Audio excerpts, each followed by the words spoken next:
Sorry about that. I had to usher all the elves that I've employed out of my room. But anyways, if you're watching this, that means you've committed a crime and now you're stuck in a jail cell with some guy who is named Jared, and we'll just say that he likes to tickle people without their consent. And this Jared guy is constantly shooting you looks that are full of thoughts of lust and infidelity. But luckily for you, you were able to smuggle this laptop into prison. And in this video, I'm going to teach you how to survive amongst the leaders of the prison and how to tear Jared a new hole in a way that he won't enjoy.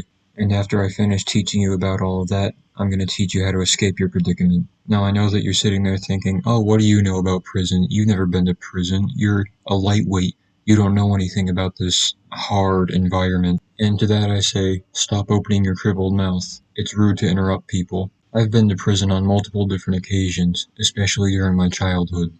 As a young boy growing up in the hood, I spent many years committing infractions. You know, the usual type of stuff. Like jaywalking, fistfights, going 125 miles in a school zone, pushing grandpa down the stairs for my physics project. You know, minor stuff. But occasionally, I would sneak in some bank robberies into my schedule, and this is the reason why I would get arrested so frequently.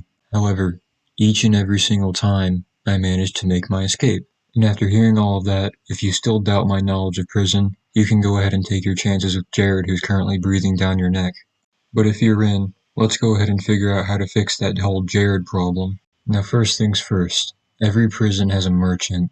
When they let you out into the courtyard, I want you to go and find the merchant, because you need to acquire a glimpse at his wares. Most people have trouble identifying who the merchant is, but I'm going to tell you what he looks like. Usually you'll be able to find the merchant sitting on the bleachers with his shirt off. His pants are probably also going to be weirdly shaped because he has to hide all of his wares down there so that the prison guards don't apprehend him. Go ahead and go up to the merchant and ask him for a peek at his wares. If he begins taking the things out of his pants, do not do business with him. I repeat, do not do business with him. It is unsafe. He's removing them from his pants because he expects you to come closer to take a closer look at them. Why does he want you to come closer, you're asking? Because he wants to grab you. But why would he want to grab you? I can hear you also asking. Well, if you're wearing a wig, it'll remind him of Julia. If this happens, just go search for another merchant. And when you find the merchant, if he takes his pants off and shows you the wares from a distance, then he's the correct guy that you want to buy stuff from. The merchant will likely have tons of useful items. Such items can include an extra sock, a wig, the shirt he's choosing not to wear, a crudely constructed spear, and a tiny dead bird.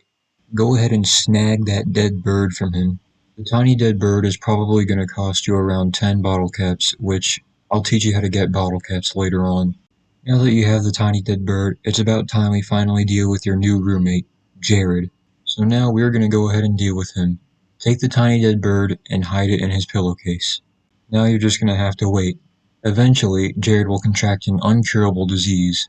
Go ahead and get rid of the baby bird so that no one suspects foul play. Now I bet you're sitting there thinking, this is great. Now I can sit here and wait for the disease to take its course. You're a genius. To that I say yes and no. First of all, well, yeah, I'm a genius, but second of all, haven't you ever heard of modern medicine? I know I said incurable disease, but that was a lie. I just wanted to say incurable because it's a fun word to say. The medical staff is going to save his life harder than they've ever saved a life ever before, and it's your job to end his life, harder than anyone's ever ended a life before. Go ahead and grab Jared by the hair.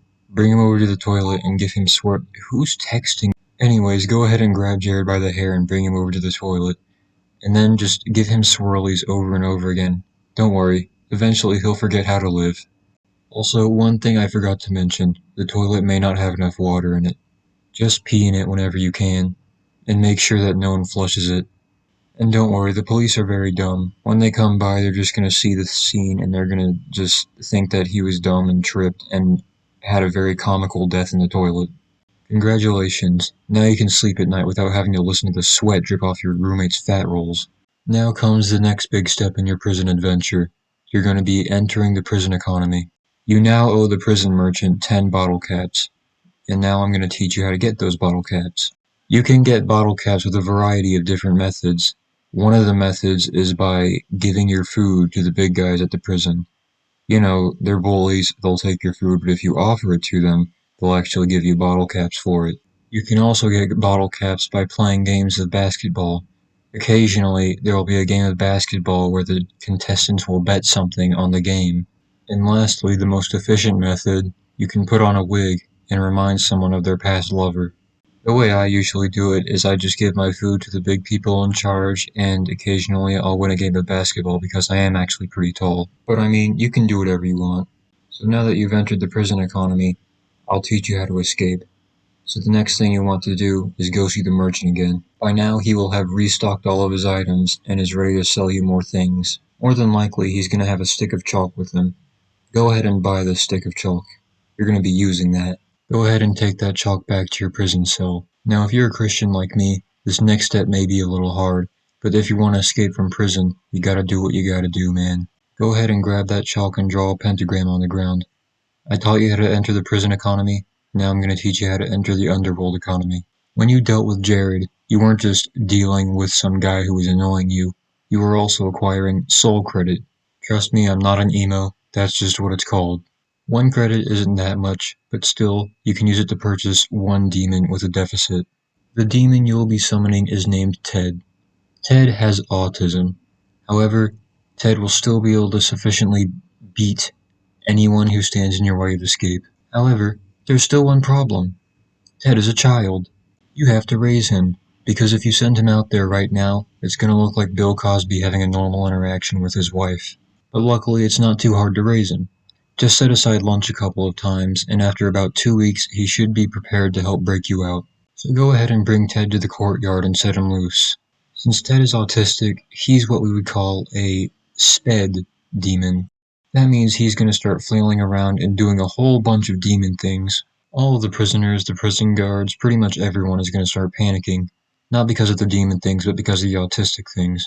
Because that's what happens when you have autism, everybody. Eventually, everyone's going to forget about Ted and just start panicking because they saw someone else panic and they just didn't want to feel left out. And that's just going to be the whole story for everyone. Now, luckily for you, being autistic isn't Ted's entire thing. He also has very unique and complex traits about him. For example, he likes to play poker. He also likes to smoke cigarettes in other people's cars without asking first. Ted also happens to have super strength, since he's a demon. So go ahead and grab Ted and have him break down all the doors in the prison. Having all the doors broken down will also enable all the other prisoners to escape. I know you're probably wondering, well, I mean, that's not going to help me. Well, I'm here to tell you that it is. With a whole bunch of prisoners running amok, it'll make it very complicated for all the prison guards to rally all of them up. And being the first person to escape means that you're going to have the best chances of staying escaped. Also, having helped everyone else escape is going to give you street credit, if you will, when you go back to prison, or if you go back to prison. So after escaping, go ahead and frolic through the fields until you get to the point where you think you're far enough away from the prison. After this, though, you will unfortunately have to say your goodbyes to Ted, because now that he's fulfilled the purpose he was summoned for, he will go back to the underworld to live out his life. But there you have it. You're free now, forever to dance.